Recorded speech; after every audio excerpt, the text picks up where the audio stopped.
보겠습니다. 하나님 말씀은 신약성경 로마서 6장 5절부터 13절 말씀 보겠습니다. 로마서 6장 5절부터 13절 말씀입니다.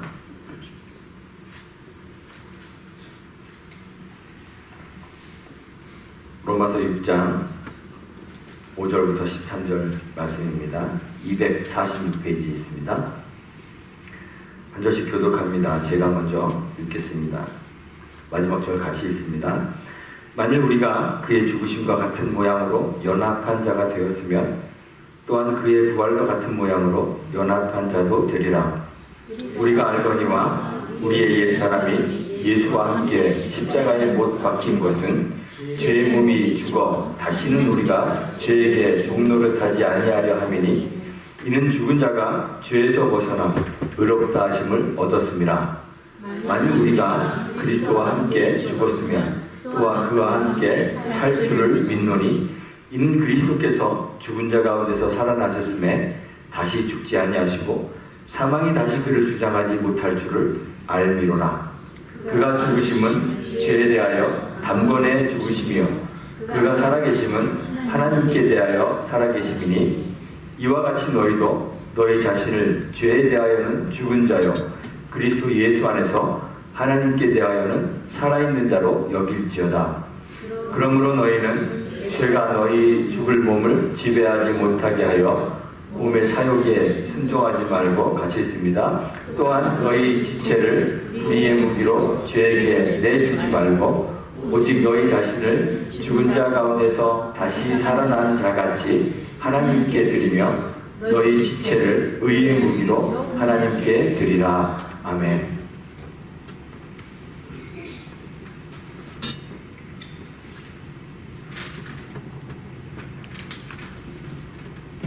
아주 오래된 재미없는 우스갯소리가 있습니다. 나이를 먹게 되면 점점 평준화가 이루어진답니다. 30대쯤에는 다들 자신이 뭔가 된 듯이 제일이라고 의식됩니다. 하지만 40대가 되면 제일 먼저 미모가 평준화가 이루어진답니다. 그래서 잘생긴 놈이나 잘 안 생긴 놈이나 똑같아진답니다. 50대가 되면 지성이 평준화가 이루어진답니다. 배운 놈이나 못 배운 놈이나 다 거기랍니다. 뭐 이렇게 나이별로 쭉 가다가 90대가 되면 생명의 평준화가 이루어진답니다. 집에 누운 놈이나 산에 누워있는 놈이나 똑같아진답니다. 삶과 죽음의 경계가 없어진다는 우스갯소리입니다. 삶이 뭐고 죽음이 뭘까요? 죽음을 삶이 끝나는 것으로 믿는 사람들이 있습니다. 또 어떤 사람들은 이승과 저승을 이야기하면서 삶이란 현재 이 물리적 세계에 살아가는 것, 그것을 삶이라 생각하고 여기는 사람들도 있습니다. 삶을 이 세상에서 살아가는 것으로 생각하고 또 죽음을 무로 돌아가거나 아니면 저승으로 가는 것, 그렇게 규정 짓는 것이 과연 옳은 일일까 생각해 봅니다. 죽은 자의 다시 사는 것, 부활에 대해서 이야기하고 있는 고린도전서 15장에서 바울이 이야기합니다. 만일 그리스도 안에서 우리가 바라는 것이 다만 이 세상의 삶뿐이면 모든 사람 가운데 우리가 더욱 불쌍한 자리라, 이렇게 이야기합니다.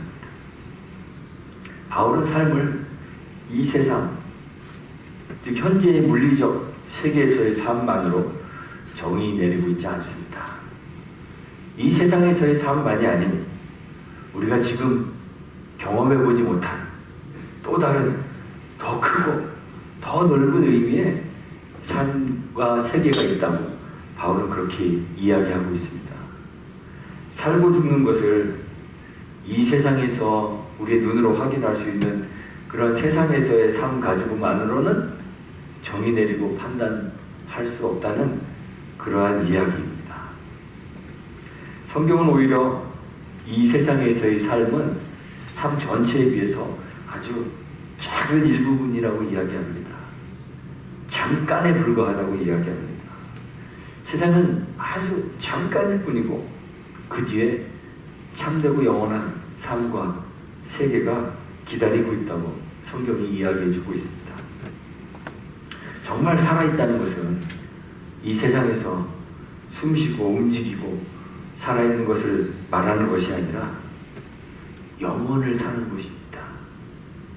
주님이 요한복음 11장 25절에서 마르다에게 하신 말씀이 있죠. 나는 부활이요 생명이니 나를 믿는 자는 죽어도 살겠고 무릇 살아서 나를 믿는 자는 영원히 죽지 아니하리라. 이것을 내가 믿느냐? 주님이 이렇게 물어보셨습니다. 이 말씀은 이 세상에서의 삶만을 가지고 이야기하는 것이 아닙니다.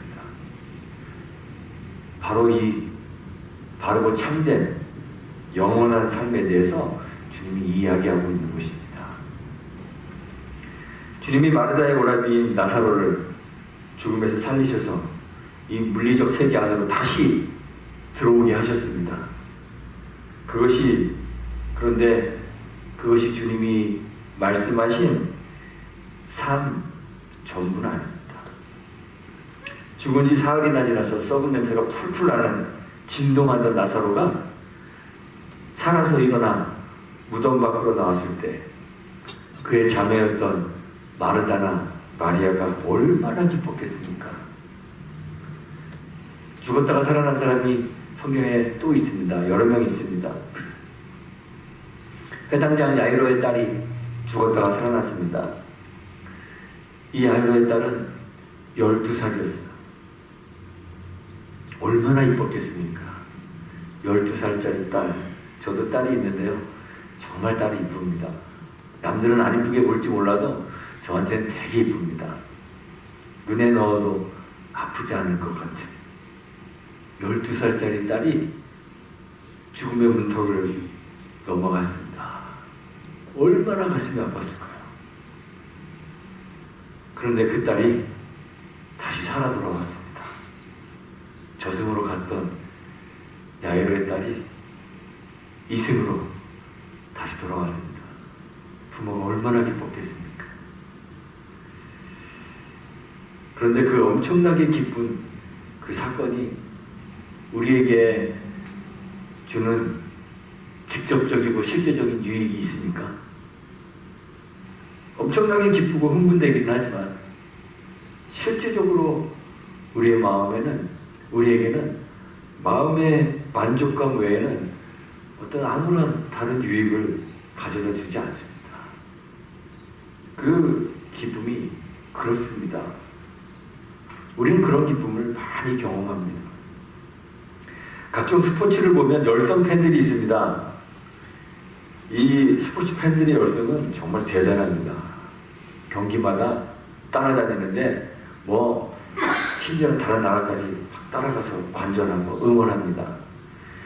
영국 축구에는 훌리건이라고 부르는 열성 팬들이 있습니다. 자신이 좋아하는 팀을 응원하는데 그냥 단순하게 응원하는 것을 넘어서서 경기 결과에 따라서 폭력도 휘두르고 난동도 부립니다. 꼭 질 때만 그러는 거 아닙니다. 지면 져서 흥분하고 이기면 이겨서 흥분합니다. 자기의 감정을 자기의 스포츠 팀과 함께 막 분출합니다. 폭력적으로 과감하게 과격하게 분출합니다. 폭력적인 훌리건 아니더라도 대부분의 스포츠 팬들은 자신이 응원하는 팀과 함께 울기도 하고 웃기도 합니다. 슈퍼볼이나 아니면 월시리즈 같은 큰 경기들이 있으면 거기서 만약에 내가 응원하는 팀이 우승하면 팬들은 마치 자기가 우승한 것처럼 난리가 납니다. 그래서 며칠 동안 자기 차에다가 막 깃발 갖고 돌아다니고 술집엔 사람들이 흘러 넘칩니다. 2002년도에 한일 월드컵이 열렸죠. 다들 기억하시죠? 대한민국의 거의 모든 사람들이 승리의 영혼을 가지고 대한민국 국가대표 선수들을 응원했습니다. 대표팀이 승리하는 것이 마치 자기가 승리하는 것처럼 그렇게 기뻐하면서 막 자기 식당, 자기가 경영하는 식당의 음식을 무료로 제공하고 막 기쁨을 만끽하는 사람들도 있었습니다. 저도 스포츠를 좋아하는데 스포츠 관람할 때는 특별히 제가 응원하는 팀의 중요한 경기를 관람할 때가 되면 이상하게 마음이 쪼려집니다. 왜 그런지 모르겠어요. 마음이 막 졸여지고 이기면 기쁩니다. 그런데 문득 그런 생각이 들었습니다. 운동 경기에서 내가 응원하는 팀이 이기고 지는 것이 나한테 무슨 유익이 있길래 내가 이렇게 마음을 졸이고 있는가. 뭐 시카고에도 좋은 팀들 많이 있죠. 베어스나 컵스나 불스나 전승으로 우승한다고 한들 선수들이야 유명해지고 명성도 오고 그에 따라서 엄청난 부귀영화를 누리게 되겠죠. 2002년도에 4강 했다고 다 군대 안 갔더라고요. 저는 벌써 군대 갔다 왔는데. 그런데 선수들이야 부귀영화를 얻는다고 하지만 저한테 오늘 이익은 뭐가 있을까요? 내가 응원하는 팀이 이겨서 내 마음에 기분 좋긴 하는데 나에게는 아무런 직접적인 혜택이 없는데 그냥 막 좋아하고 기뻐하고 흥분하는 거예요. 진다고 한들 또 어떻습니까? 진다고 한들 뭐 세상이 무너지는 것도 아닌데 말이에요. 그렇지 않습니까? 우리가 뭔가 좋아하고 기뻐하는 것이 정말 우리에게 유익이 될 수 없는 것들이 많이 있습니다. 사랑하는 사람이 죽었다 다시 살아나는 것 기쁜 일이죠. 그런데 그게 대체 내게는 무슨 유익이나 혜택이 있는가? 뭐 그걸 따지면 정말 너무 빡빡하고 야박하다 이렇게 생각할 수 있습니다. 하지만 그 엄청난 기쁨이 내 생명에는 내 진정한 삶에는 아무런 영향을 주지 않는다는 것이죠. 예수님이 살아 돌아오셨을 때 예수님이 무덤에 갇혀 계시다가 다시 살아 돌아오셨을 때 마치 야이로의 딸이나 나사로가 살아 돌아왔을 때와 같은 종류의 기쁨을 느끼며 그런 반가움으로 주님을 맞이한다는 것은 주님의 부활이 우리에게 주는 그러한 참된 유익과 기쁨을 전혀 이해하지 못하는 것입니다. 예수님이 죽으셨습니다. 사람들은 예수님 너무 좋아했습니다. 그래서 예수님 너무너무 좋아서 예수님 사랑하고 존경해서 예수님의 제자들은 자기 생업도 팽개치고 부모도 형제도 뒤로 한 채 예수님을 쫓아다닌 거예요. 그런데 그런 예수님이 죽었습니다. 대제사장들과 유대사회의 지도자들이 예수님을 붙잡아서 빌라도에게 넘겨주었습니다. 빌라도가 예수님에게 사형을 언도했습니다. 그리고 로마 군인들에게 넘겨줘서 심한 매를 받고 조롱당하시고 십자가에 못 박혔습니다. 로마 군인 중 한 사람이 창으로 예수님의 옆구리를 찔렀을 때 예수님의 옆구리에서 물과 피가 쏟아졌습니다. 십자가 위에서 운명하셨습니다. 예수님의 죽음이 공식적으로 확인이 되었습니다. 그리고 십자가에서 내려져서 장례가 치러졌습니다.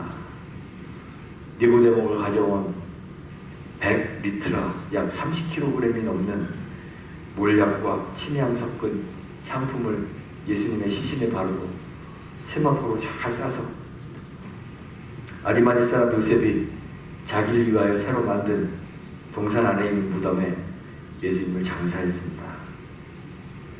바위 속에 판 무덤 안에 예수님의 시신을 안치하고 큰 돌을 굴려서 무덤 입구를 닫았습니다.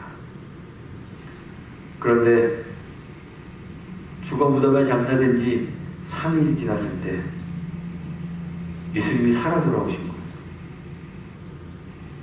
예수님의 무덤을 찾았던 여인들에게 나타나셨고, 제자들이 모인 곳에 부활하신 주님이 모습을 드러내셨습니다. 기뻤을까요? 안 기뻤을까요? 얼마나 기뻤겠습니까? 그렇게 사랑하는 예수님이 좋아하고 존경하여서 자기 생업도 팽개치고 부모도 형제도 다 뒤로 버려놓고 쫓아다녔던 그 예수님, 이제 죽어서 다시는 볼 수 없는 줄 알았는데 다시 나타나셨습니다. 제자들이 살고 있는 이 세상 속으로 다시 돌아오셨으니 얼마나 반갑고 기뻤겠습니까? 그런데 생각해 보세요. 마리아나 마르다에게 예수님이 살아 돌아오신 것이 더 기뻤을까요? 아니면 자기의 오라비인 나사로가 살아 돌아오는 것이 더 기뻤을까요? 자신의 친혈육 나사로가 살아 돌아온 것만큼 기쁜 일이었을까요? 주님의 제자들은 예수님이 살아 돌아온 것에 엄청난 기쁨을 느꼈을 것입니다. 주님이 저승으로 가셨는데 다시 이승으로 돌아오셨으니까 얼마나 반갑고 기뻤겠어요. 그래서 다시 이 세상에서 얼마간 사랑하는 주님의 얼굴을 배웠고 그와 교제하고 그와 함께 생활하게 될 것에 대한 기대를 가지게 되는 거죠.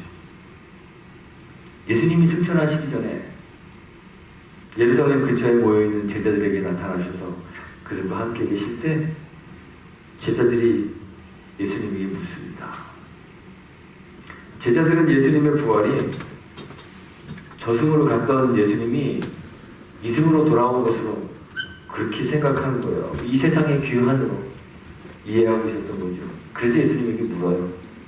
주께서 이스라엘 나라를 회복하심이 이때니까 이제 다시 이승에 대한 이 세상에 대한 삶에 주님이 관여하시렵니까? 그런데 주님이 다시 사신 것은 나사로가 저승에 갔다가 이승으로 돌아온 것과 같이 이 세상의 삶으로 귀환하는 것이 아닙니다. 주님의 부활은 참되고 영원한 세상으로의 부활이었습니다. 야이로의 딸도 나사로도 다시 살아나긴 했지만 또다시 죽게 되겠죠. 그런데 예수님은 다시는 죽지 않는 몸으로 부활하셨습니다. 이 세상에 속한 사람 몸으로 부활하신 것이 아니라 영원한 세계에 속한 몸으로 부활하신 것입니다. 잠깐 있다 사라져버릴 이 세상에서의 아침 안개 같은 그러한 삶으로 부활하신 것이 아니라 영원히 새하지 않는 세상에서 고통도 없고 슬픔도 없으며 영원히 죽지 않는 영광스러운 생명으로 부활하신 것이었습니다. 예수님의 무덤이 비었다는 사실이 놀라운 일이 아니라 그의 무덤이 영원히 비게 되었다는 사실이 사실은 놀라운 거예요. 나사로의 무덤 한번 생각해 보세요. 나사로의 무덤이 나사로가 다시 살아나옴으로 인해서 비워졌겠죠. 그런데 어떻게 됐을까요? 얼마 지나지 않아 다시 나사로의 시체로 그 무덤이 채워졌겠죠. 그런데 예수님의 무덤은 그냥 비어졌다는 것이 놀라운 것이 아니라 영원히 비게 되었다는 사실이 놀라운 것입니다. 그런데 거기에 더하여 바울이 예수님에 대하여 부활에 대해서 이야기합니다. 고린도전서 15장 20절에서 그러나 이제 그리스도께서 죽은 자 가운데서 다시 살아나사 잠자는 자들의 첫 열매가 되셨다. 이렇게 이야기했습니다. 첫 열매가 무엇일까요? 첫 열매라는 이 표현은 무교절 예식을 염두에 둔 그런 표현으로 생각되어집니다. 무교절과 유월절은 붙어 있는 거 아시죠? 예, 다른 두 개의 절기가 아니라 무교절과 유월절은 붙어 있어요. 이스라엘 백성들은 더 풍성한 추수를 기대하면서 레위기 23장 5절 이하에 보면 유월절이 지난 안식일 다음날 그의 추수한 곡물의 첫 이삭단을 여호와 앞에 기쁘게 받으심이 되도록 흔들어서 드립니다. 요 흔들어 드리는 제사를 요제라고 하는데 요제로 드립니다.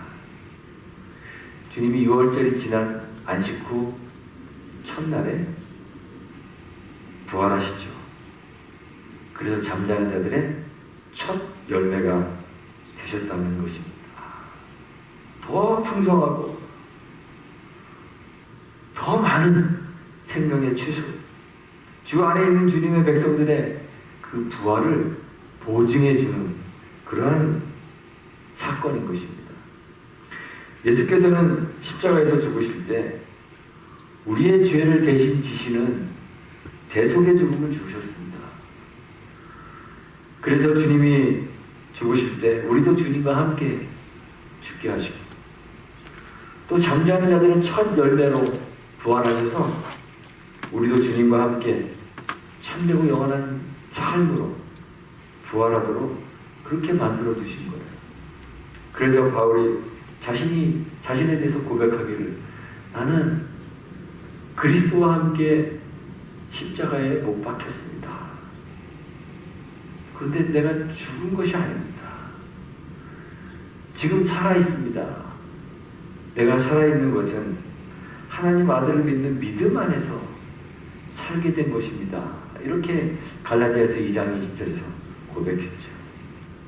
그리고 오늘 우리가 읽은 본문에서 바울이 이야기합니다.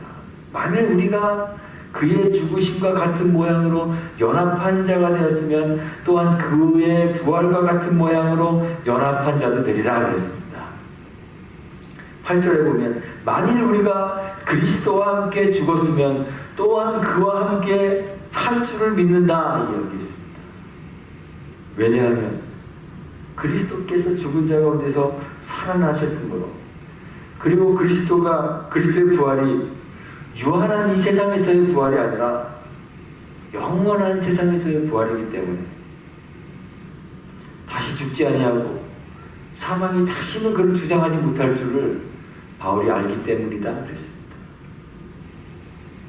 그리스도의 부활이 정말 기쁘고 감사한 이유가 뭘까요? 이제 다시는 볼 수 없을 것이라 생각했던 예수님을 다시 만날 수 있게 되어서 반가운 그런 기쁨이 아닙니다. 주께서 잠시 있다 사라져버릴 안개 같은 그러한 삶이 아니라 참되고 영원한 삶으로 다시 부활하셨고 또 당신의 죽음과 부활에 우리를 참여시켜서 우리도 그 참되고 영원한 삶으로 다시 태어나는 그 부활을 경험하게 하시기 때문에 주님의 부활이 기쁜 거예요. 마리아와 마르다도 나사로를 만난 것 그것과는 비교할 수 없는 그 기쁨을 주님의 부활을 경험할 때 느껴야 하는 것이죠. 영원한 죽음의 비참함 가운데 있었던 우리들을 구원하셔서 영원한 생명의 영광을 소망하게 하시고 소망할 뿐만 아니라 주님이 우리의 부활의 보증이 되어주신 것, 영원히 죽지 않는 참된 생명을 우리가 소유할 수 있도록 해주셨기 때문에 주님의 부활이 기쁜 것이에요. 주님과 함께 우리가 살기 때문에 예수의 부활이 우리에게 정말 의미 있는 것입니다. 우리는 오늘 주님의 부활을 기뻐하고 축하하고 있습니다. 1년에 한 번 봄이 되면 많은 그리스도인들이 고난주간과 부활주의를 지키며 고난에 동참하고 부활의 기쁨에 참여하는 그 기쁨을 누리는 일에 참여합니다. 그런데 부활주의를 지키는 것이 초대교회에서부터 내려오는 교회의 전통이고 또 성경적 전통일까요? 그렇지 않습니다. 교회의 바른 전통은 1년에 한 번 주님의 부활을 기념하는 것이 아니라 매 주일을 주님의 부활의 날로 여기고 기념하며 주의 부활을 기뻐하고 주의 성도들에게 주어진 이 영원한 생명을 확인하는 그것이 바로 그의 전통입니다. 우리가 주와 함께 죽고 주와 함께 살아 이 세상에 속한 사람이 아니라 주님께 선택되어서 영원한 하나님 나라에 속한 참되고 영원한 생명으로 거듭나게 되는 것, 그렇게 거듭난 사람임을 매 순간 확인하지 않는다면 주님의 부활을 알지도 못하고 부활과는 상관없는 자일 수밖에 없기 때문에 성경은 그리고 교회의 전통은 매주일 우리가 죄에 대하여 세상에 대하여 죽었습니다. 그리고 의에 대하여 하나님에 대하여 살았습니다.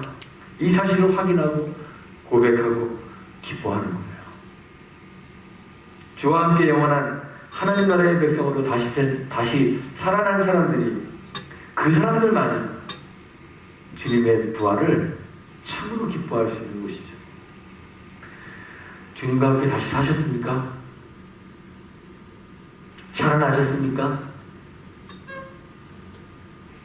아멘 하셨죠? 안 하십니까? 우리 교회 교인들은 아멘을 안 해서 제가 힘이 빠져요. 주님과 함께 다시 사셨습니까? 그렇다면 여러분들은 세상에 대하여는 죽은 사람들입니다. 이 세상에 살아가는 사람들이 아니라 영원한 세계에서 다시 태어나신 부활을 경험한 사람들입니다. 만약 우리가 주님의 부활을 그저 육체의 부활로만 안다면 우리는 처음으로 주님의 부활을 기뻐할 수 없는 겁니다. 부활하신 주님에게 다가가서 이스라엘 나라를 회복하심이 이때니까 그렇게 묻는 어리석은 사람들이 되는 거예요. 이 세상과 그저 세상에 속한 것에 집착하여서 오늘 성경이 표현하고 있는 것처럼 몸의 사욕에 순종하게 될 뿐입니다. 주님과 함께 다시 산 사람들만이, 주님과 함께 이 세상에 대하여는 죽고 영원한 세계에 대하여 다시 산 사람들만이 주님의 부활의 의미를 알고 기뻐할 수 있는 거예요. 바울이 로마서 8장 17절에서 이야기하죠. 우리가 그와 함께 영광을 받기 위하여 무엇도 함께 받아야 할 것이라고요? 고난도 함께 받아야 할 것이라고 했습니다. 우리는 이제 이 세상에 대하여는 기대할 것이 없습니다. 이 세상에서 우리가 받을 수 있는 것은 영광이나 부귀영화가 아니라 고난밖에 없는 거예요. 그래서 바울이 주님의 부활에 참여하기 위하여, 그와 함께 영광을 얻기 위하여 고난도 함께 받아야 한다고 이야기했던 것이죠. 우리도 주님의 부활에 참여하기 위하여 주의 죽음에 참여한 자들이 되었습니다. 여러분들은 이 세상의 사람으로 태어난 것이 아니라 하나님 나라의 사람으로 다시 살아나셨습니다. 이 세상의 것의 상속자가 된 것이 아니라 하나님 나라의 상속자가 되었습니다. 그 사실로 인하여 기뻐하시기 바랍니다. 우리 자신을 세상에 대하여는 죽은 자를 여기고 죽은 자 가운데서 다시 살아나는 자같이 우리의 몸을 하나님께 드리는 저와 여러분들이 되기를 간절히 소망합니다. 오늘 말씀이 요구하는 것처럼 우리 지체를 이제 의의 무기로 하나님께 드리는 저와 여러분들이 되기를 소망합니다. 주의 부활의 의미를 바로 이해하고 진정으로 부활의 기쁨을 누리는 저와 여러분들이 되시기를 주님의 이름으로 축원하고 부탁드리겠습니다. 기도하겠습니다. 하나님 감사합니다. 부활의 첫 열매가 되셔서 우리에게도 부활의 소망을 가지고 영원한 생명을 누리며 살도록 은혜 주신 것 감사합니다. 주님의 부활을 육체로만 알아 여전히 세상의 것 바라고 죄가 우리 죽을 몸을 지배하도록 내맡기는 어리석은 사람들 되지 않도록 도와주옵소서. 주님의 부활이 우리를 이 세상에서 옮겨 참되고 영원한 세계의 백성 되게 하셨음을 기억하며 우리 자신을 이제 하나님께 드리고 우리 지체를 의의 무기로 하나님께 드리게 하옵소서. 의미 없이 주의 부활을 기뻐하는 것이 아니라 주의 부활의 의미를 바로 이해하여 진정한 기쁨 누릴 수 있도록 함께해 주옵소서. 예수님의 이름으로 기도합니다. 아멘.